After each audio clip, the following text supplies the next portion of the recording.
Nesse evangelho, uma palavra vem muito presente como uma expressão de convite. É o verbo permanecer. E o convite é a permanecer em Deus. Mas o que significa permanecer em Deus?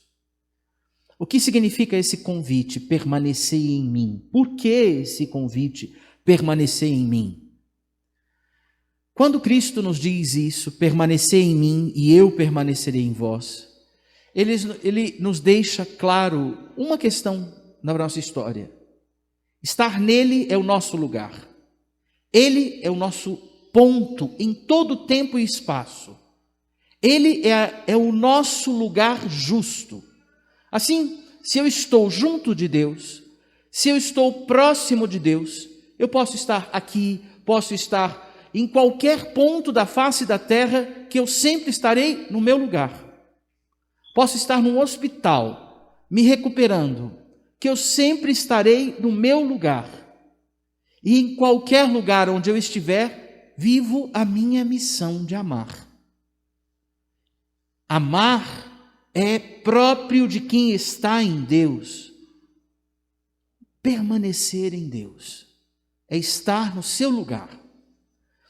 Quando nós estamos em Deus, estamos no lugar seguro, no lugar certo, no lugar onde somos felizes. Nós estamos no ponto certo de qualquer caminho que desejamos trilhar, na altura certa de qualquer chegada, porque com Ele já chegamos, e aonde devemos ir será um novo tempo, mas sempre será uma oportunidade nova de recomeçar. Por que de fazer algo? Mas sempre Ele é o nosso lugar, é a nossa chegada. Permanecer é estabilizar-se. Permanecer é ter segurança. E isso é tudo o que o coração, que é dividido pelo pecado, anseia. Quando uma das frases que mais ocupa o nosso coração é: eu quero ir para o céu. Eu quero ir para o céu. Se eu quero ir para o céu, começa a abraçar o céu agora, ouvindo Jesus, guardando os segredos dele no coração, conservando esses segredos como Maria conservava, aprendendo dela a guardar esses segredos, dizendo o segredo àqueles que Jesus pedir para eu dizer. Permanecer nele é o segredo da nossa felicidade. É o lugar, é a nossa estabilidade. Se o céu é nossa estabilidade, o céu não começa quando nós morremos, mas quando nós nos colocamos nele já nessa terra. Por isso que o exercício de um cristão é o exercício diário de estar atento ao céu e ir aonde Jesus está, para nutrir-se dele, e além das portas, das fontes, como é a missa, palavra e pão, caminhar com ele no coração, nutrido pelo amor dele. Ver as coisas pelos olhos que ele, pelo horizonte que ele me dá, a partir da sua presença no coração. Permanecer. Nós podemos tudo na nossa história dar fruto se nós fazemos junto de Deus. Quem faz algo fora de Deus, passa. Quem faz junto de Deus, eterniza o que faz. E é interessantíssimo isso, não? É interessantíssimo porque quando nós pensamos que a nossa vida, quantos anos vão durar a nossa vida, talvez a gente fique assim, ai meu Deus, o que eu vou deixar construído? O que eu vou deixar para os meus filhos? O que eu vou deixar para as pessoas que eu amo? O que eu vou deixar como herança? Deus. Como é interessante quando se deixa Deus, nenhuma herança divide ninguém. Quando se deixa Deus, com quem eu procurei diariamente me esforçar para estar junto, para aprender seus segredos e contar os seus segredos àqueles que Ele me enviar para contar, pronto. Eu sei que tudo dá fruto, tudo eterniza. Nós somos os ramos dessa videira. Nós crescemos se nos colocamos diariamente unido a Ele. Padre, o que é estar unido a Deus? É escutá-lo. As minhas ovelhas escutam a minha voz, elas me conhecem. Se ele é a palavra, quem ouve Jesus reconhece a palavra. A palavra vem em muitos vocábulos, mas é uma só realidade, é Jesus Cristo, que inquieta a gente nessa terra, dia a dia, fazendo a gente desejar uma coisa só, estar com Ele. Depois, e é interessante pensar, nós somos levados por Cristo a alcançar. Cristo é nosso tronco, Ele é nossa videira, mas Ele quer alcançar a largueza, as larguezas do mundo.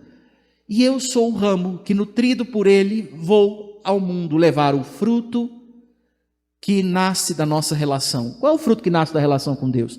O amor. O homem que ama é o homem que se relaciona com Deus, porque leva o que Deus deu a ele. Amar as pessoas apesar disso, daquilo, da dor, das dificuldades, amar sempre. Quando é fácil e quando é difícil, quando custa e quando é simples. Nós alcançamos o mundo porque levamos o que Deus nos dá. Cuidado, há uma traição que o coração dividido sugere a nós. Que nós façamos tudo sozinhos. Cuidado, o tempo da pandemia pode fazer um dano ao nosso coração se nós pensamos que o isolamento é resolver tudo fechado entre nós. Entre eu e os meus simplesmente. Cuidado. Quem te deu os teus? Aquele que primeiro é teu, Deus. Quem te nutre? Deus. Se eu não tenho Deus, se sou casado, não ofereço o céu à minha esposa, não ofereço o céu ao meu esposo. Primeiro lugar, primeiro amor, Deus. Se eu não tenho Deus, não sei dar a Deus o tesouro mais precioso ao meu filho. Permanecer nele significa aprender dele a cuidar do outro, levando o outro ao mesmo lugar, Deus. Não leve a si, é a traição do tempo da pandemia e do coração dividido é essa. Levar às vezes a si, levar aos seus cálculos. Preocupe-se com os cálculos de Deus. Preocupe-se com o propor de Deus. Preocupe-se com o querer de Deus. E era interessante esses dias, nós escutando os Atos dos Apóstolos, eu ouvia uma frase, né, dizendo que os cristãos se espalhavam. E eu pensei, na hora eu fazia minha meditação com a palavra e me vinha a palavra, eles se dispersavam. Não.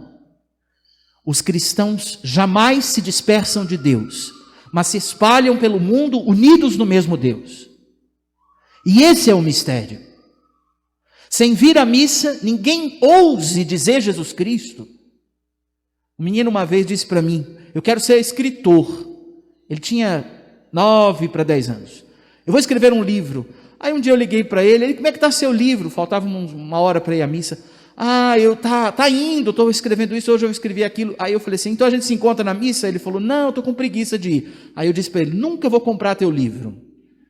Ele olhou por mim, por quê? Porque Cristo é nossa fonte de inspiração. Sem Ele, qualquer coisa que você escrever é vazio. E aí eu posso deixar o seu livro para o 20º lugar da minha lista, se é que eu vou ler. Ele olhou, levantou e se encontrou comigo na missa. E esse é um desafio. Se quer fazer qualquer coisa, comece pela palavra e pelo pão. Por isso, essa semana que passou, eu mandei para os nossos catequizandos da primeira Eucaristia o recado de que nós vamos ter Eucaristia. E que agora é do caminho da catequese do bom pastor. Agora eu fiz o anúncio de que vamos ter a primeira Eucaristia e eles agora vão me dizer quem quer fazer a primeira Eucaristia. Não é assim? E vão colocar os nomes naquela videira que está na entrada da igreja.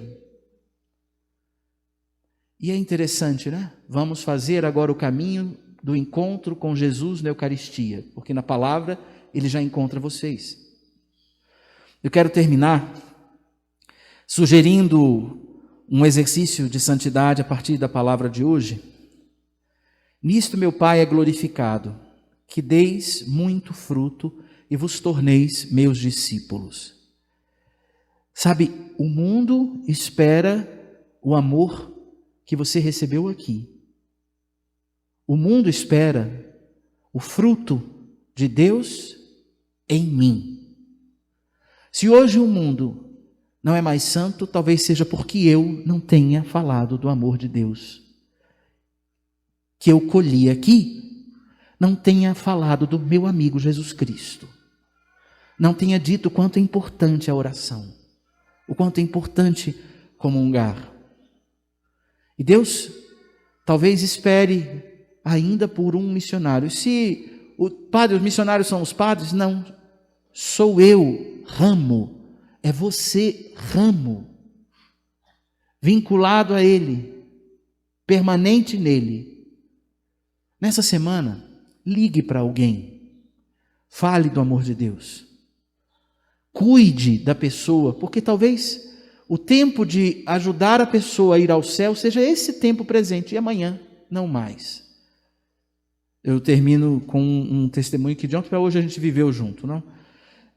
Ontem partiu a nossa arquiteta, a arquiteta que estava preparando o projeto, que deixou pronto o projeto da nossa revitalização, que nos deu as leituras que nós vamos dar caminho, partiu para o paraíso. E nós, de ontem para hoje, lendo os sinais dessa partida, foi muito interessante. Era uma menina muito inquieta e ansiosa pelo céu, rodou o mundo e foi parar de novo na cidade dela.